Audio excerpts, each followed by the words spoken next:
Miranda, I'm so excited to talk with you. Um, and I have to start out by saying that I came across an interview in which you said that when you decided to commit to this incredible work of founding the very first climate museum in the United States, that you felt like the idea found you, had you, more than you had the idea. And that really, really resonated with me, and it kinda gave words to something that I feel, that this idea of savor the world in this particular moment in time is an idea that had me, and I feel in service too. So, given that you agreed to chat with me about this, I have a sense that you it resonates. So I wonder if we could just sort of start off by talking about what comes up for you when you think about that phrase, The idea of "savoring the world." savoring the world. Yeah. Yeah, I think it's so critical for everybody doing this incredibly challenging work around climate, and there's so many different forms that it takes, and it's such a huge team. We're less connected to each other than we all want to be, and than we should be, but we know everyone is out there, and it's painful to confront the truth of what's happening to people all around the world, to the web of life, to our social structures because of climate change. If we can't counterbalance that both with a sense of cherishing what's precious that we do have, and also with a vision of positive futures, with a vision of futures that we can project as safe and as just, then I think it's very hard to gather the emotional wherewithal to do this incredibly challenging work on a day by day basis. It's almost, I don't mean to sound so functionalist or instrumental about it, but I almost feel like you have to do that in order to be able to carry out this Mhm. important work. And then of course it brings its own rewards. But if you can't imagine the positive of the future and feel the positive of the now Yeah. while also being absolutely truth telling and truth absorbing and curious about what the hard realities are, then I think it's almost not feasible. I think that's what causes so many people to turn away from the climate crisis, is that we Mhm. don't have enough of an emphasis on the joy of Yeah. doing this work that is so meaningful. There's never been a moment to be alive as a human being when you can have more of an impact on the collective well-being of the human family writ large and of the web of life. And that's a profound responsibility as people start to embrace it. And it's also a profound source of meaning. And in meaning, there's joy. You said like 6 things there I wanna follow up on, but let me just mention a couple of them. First of all, really clear that, about the truth telling, right? And the way you frame this as a counterpoint to the truth telling and counterbalance, which I love because I think that a lot of people, when they hear something like this, they can first think, "Oh, it's ignoring all of that," right? And it ain't. Yeah. There's no ignoring it. And if I can respond briefly, just Please. to, Yeah, please, please. I think I think there is a little bit of a rainbows and unicorns school of climate advocacy Mm, taking shape, in mm, part in response to the true horrors that we see unfolding around the world in different geographies, at different scales, etc. And it's an understandable impulse because there's this sense like, oh, we've been all about doom as a climate advocacy community, and now we need to emphasize the hope and the positive. And to me, that's not powerful unless we're doing mhm. both things at the same time. And it doesn't land as true to people. Yeah. Yeah, for sure. I'm glad you brought that up too. And, it's is one of the ways I was thinking about it when preparing to talk with you about, this opportunity to weave together the 2, right? Yeah. This is not a binary. Um, Yes. yeah, and I think that's what you're saying. And, we know that people, when they focus just on the whole saving the planet, kind of thing, that's not a burden we can carry, right? Right. That's depleting, and if we just focus on the savoring, we're not doing the work.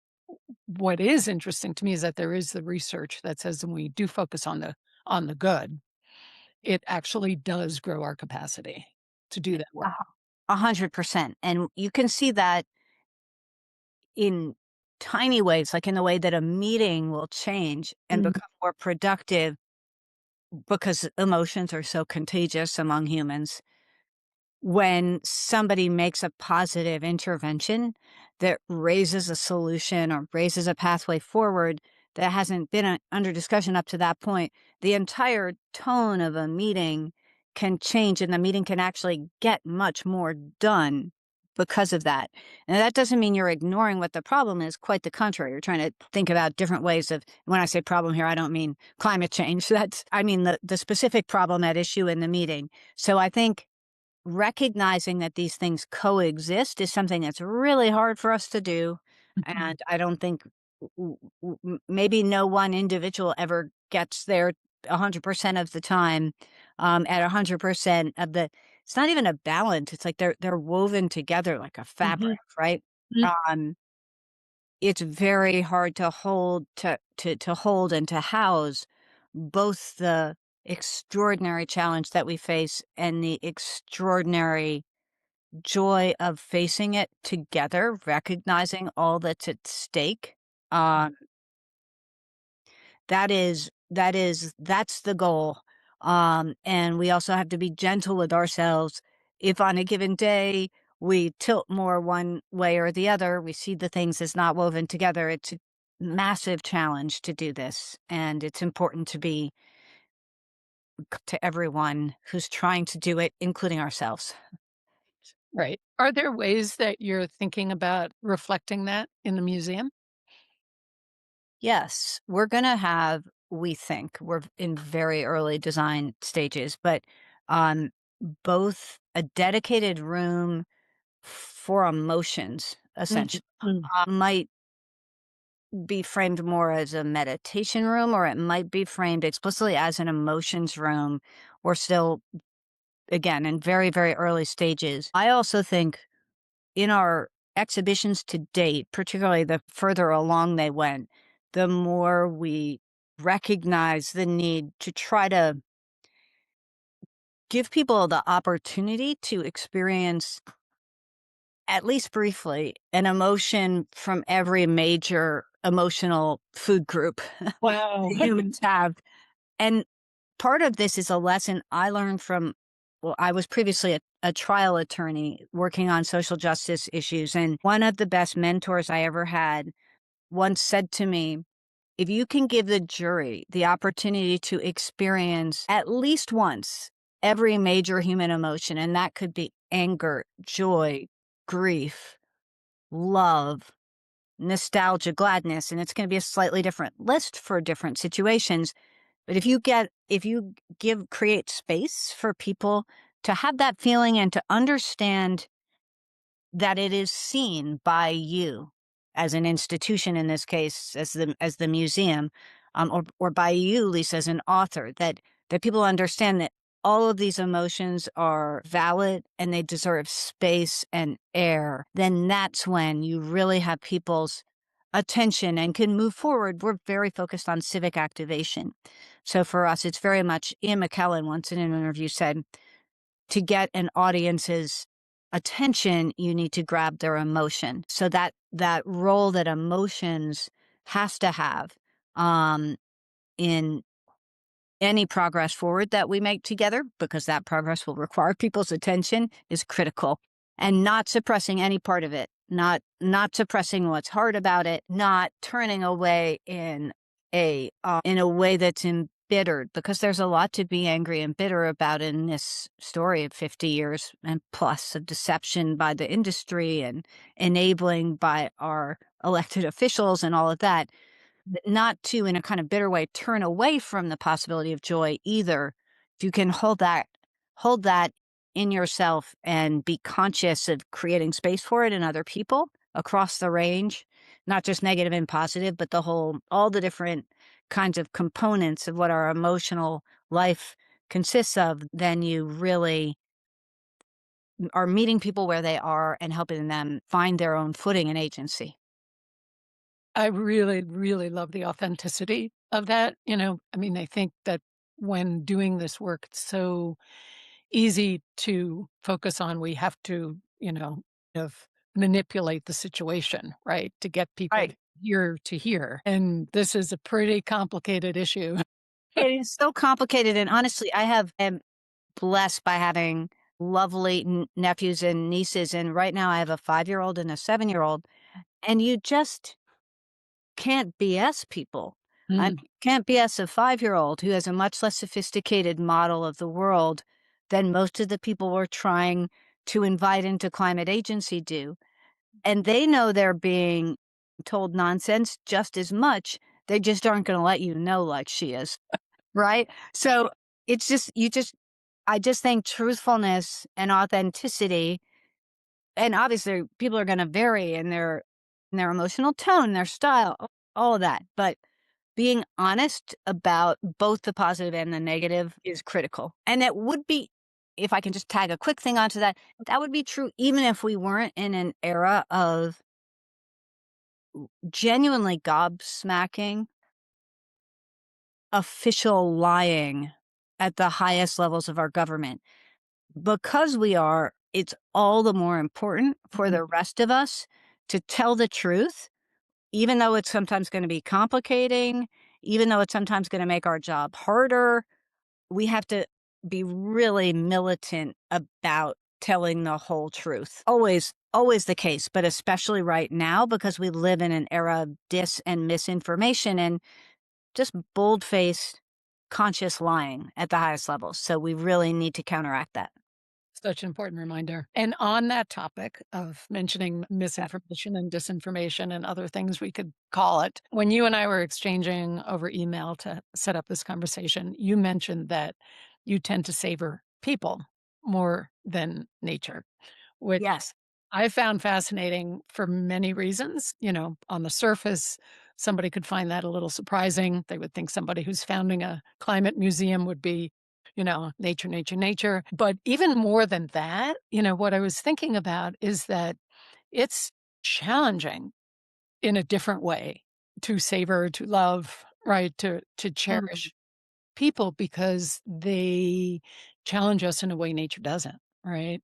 They talk back quicker. Well, we could see, like, if even if you think about nature can be ferocious, but it's not malicious, That's right.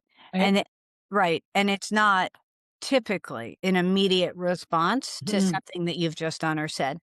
Yeah, I mean, I really came to climate through a focus on social justice. So that's part of it at an intellectual and political level.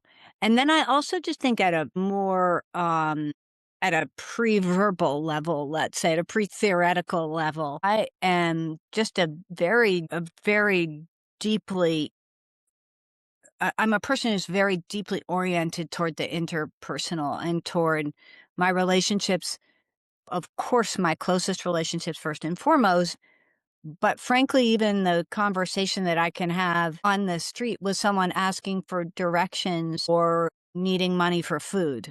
There's that's just a very fundamental part of my orientation that I've maybe leaned into it over the years, but I didn't really decide on it. It's just who I am. That's not to say that I don't find healing in nature too, and I have the remarkable gift of having relatives who live in the Hudson River Valley. Um, you can see my backdrop is very woody.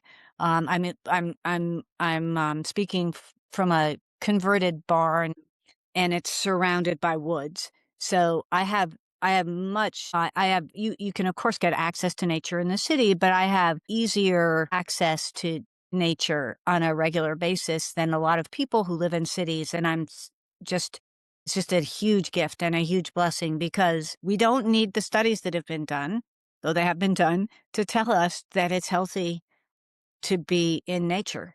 It changes our body chemistry, and it is just a really precious gift to be able to soak up the parts of the web of life that are not that are humans. Yeah. But about those humans. About those humans, to me, what's most motivating about in all the work that I do on this is 100% the humans. It is, and that is not to say that I'm not motivated by the plight of other creatures and plants and all of it. I absolutely am. But when I think about the weather disasters that we're seeing, this systemic injustice of the fossil fuel economy and pollution, and the intergenerational injustice of every tenth of a degree not saved now, and what it means for, of course, in some ways, especially the young people that I love personally, and also for all young people everywhere, but for people in the global majority who are in a position of much greater vulnerability because of the fossil fuel based world system that's developed over the last 500 years. It's just very much about, I see climate change as completely bound up with the world economic system, and as completely bound up, therefore, with questions of justice and how we can create futures that are regenerative and that rebuild those relationships, in addition to staving off the worst of climate change. And any of that and all of that can sound completely pie in the sky until you stop and consider how extraordinary so many events in world history would have been, how unthinkable even up to 10 seconds before they happened, right? Mm. Like there's this, we have many cognitive shortcuts or biases as humans. There's just too much information. Our brains can't process it all. And one of the biases, and I can't remember what this one is called, but it's the tendency to assume that once something has happened, that it was always already inevitable. So, right, the minute that Goliath is slain by David, it seems obvious, like, right? It's the whole narrative that we have about the underdog. The position 2 seconds before is completely different. There's Mhm. a way that David is going to win. And I think it's really important in this moment of radical, deeply felt negative uncertainties that we all confront, to recognize there's a whole reflected world of positive uncertainties that's also there. Mhm. We're less conscious of them for a whole variety of reasons, but they're just as profoundly present as the negative uncertainties that we're more aware of on a day to day basis. It's really interesting. I spoke recently with this woman, Christy Nelson, who used to run the Grateful Living Ah, global nonprofit. And we were talking about the connections between, you know, gratefulness as opposed to gratitude, right? Which is a mm, much different process. Um, and huh, and the corollary to savoring, right? And it's all just basically how do we open up a view to the positive, like you're talking about. And she was saying how that was her experience. She is a stage 4 cancer survivor for 32 years. And she said that, that perspective has kept her focused on possibility, right? that's incredible. Yeah. So inspiring. Yeah. And, and it is I think you're raising this is so incredibly important because it's not a big part of the equation in a lot of public discourse. And if it's not gonna happen, right? If we can't imagine it Yep. together and speak it together, it's not gonna happen. Yeah. So it's critically important to have these conversations. Totally agreed. Okay, I said I was going to do this for 20 minutes and I can't. I've got an hour on my calendar, do not worry. Okay, cool. So I do wanna talk about, this last year, doing the kind of work that you're doing and have been committed to for a long time now. Obviously, it's been incredibly hard on everybody who cares about issues like climate or many others. I'm curious how you have navigated all of that, how it has impacted you, how you have found a way to work with it. I think for the first several months, I really hadn't found a way. So I wanna highlight that. I think probably we're all constantly in a process of readjusting. While some things we're developing some capacities for resilience that we didn't have because we didn't have to have them before. But the situation is constantly changing.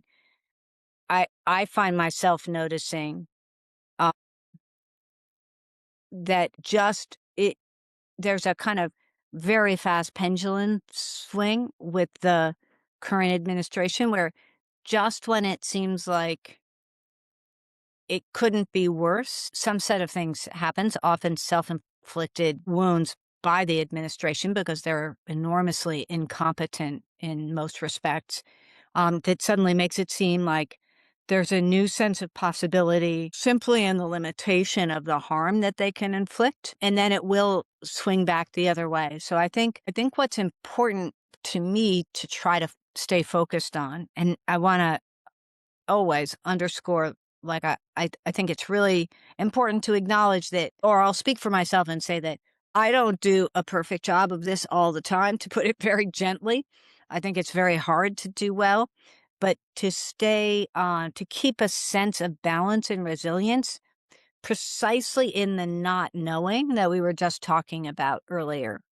Things could be much worse tomorrow than they are today, or they could be much better, and we don't know. And we have to be centered and ready for the full range as much as we possibly can and consciously take joy with others in a communitarian way, in a connected way when there are positive improvements, positive developments. I mean, there's still terrible things happening in Minneapolis that aren't being reported, as I understand it.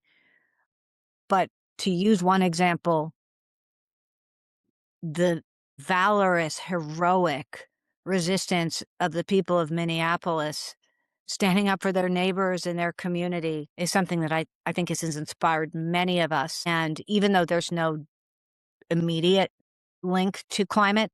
Obviously, you and I could both construct in 3 sentences or less a pretty clear link, but it's not the Standing Rock protest, for example, right? It's just a critical reminder of how dis despite the screen time that afflicts us all, despite the oligarchy, the corruption, the violence, and brutality,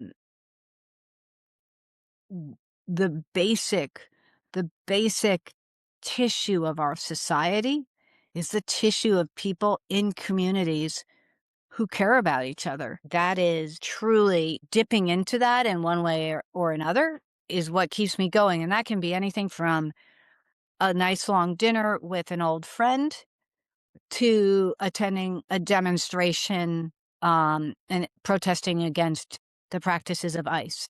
So for me, it's relating to people who are experiencing this moment in at least a somewhat similar way to me, and connecting emotionally on what it means and figuring out how we can best position ourselves to be useful. And that point about I think you said that it was expressing the tissue, right, of in community, people actually care about each other, They and do. it is very easy to forget that if Yeah. everything is channeled through the news media, right, or And through these tiny tyrannical little screens that we all carry around in our pockets now, there's I'm it's increasingly even leaving AI out of it, which I would never do for long, even leaving that aside, there's something very atomizing about this Mm, technology, and it's conscious, and its attempt to make us little units of value running around clicking on ads, and it's I think that being in space with other people or with another person and relating to that person, it can be a virtual space like this. mm. It's not an objection to the technology, obviously. It's just foregrounding human to human interactions. That is what will defeat the impulse toward white nationalist authoritarianism. It's that. I think that is at the most fundamental and important level. It's that person to person connection, person to people connection in some cases that makes us stronger than them, even if they hold levers of power right now. And I do think it's important, and this might be an interesting and in a friendly way, contentious point. Like, to me, there really is a line separating us from the much smaller them who are trying to impose this horrific regime on the rest of us. That doesn't mean people can't defect from one side to the other. It's not an absolute line, but there is an opposition, and we do have to win Mhm, this fight to be able to win the future that we all need and deserve when it mhm. comes to climate change. And that, foregrounding of the human interactions, as you said, um, my mind can't not go to the climate museum as the real physical space where that happens, right? We are so excited for that. It's gonna be really what we've been able to do in our exhibitions is just so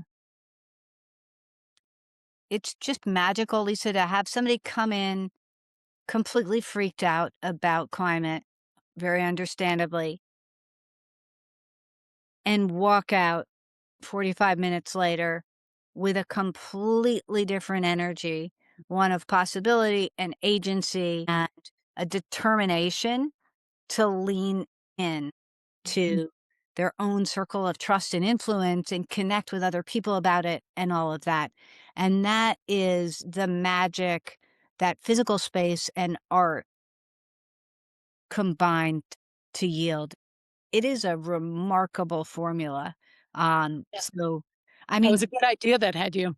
it was an even better idea that had me than I realized at the time. At the time, I was like, "Well, this is obvious. Obviously, somebody's already done this, and I'm just, like, half plagiarizing, half remembering it."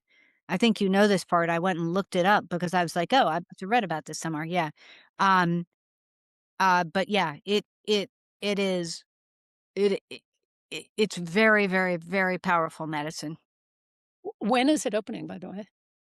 It's there's definitely, That's a simple uh, question. it it's open to interpretation, Okay. but but I'm gonna give you a conservative date, not an aggressive one.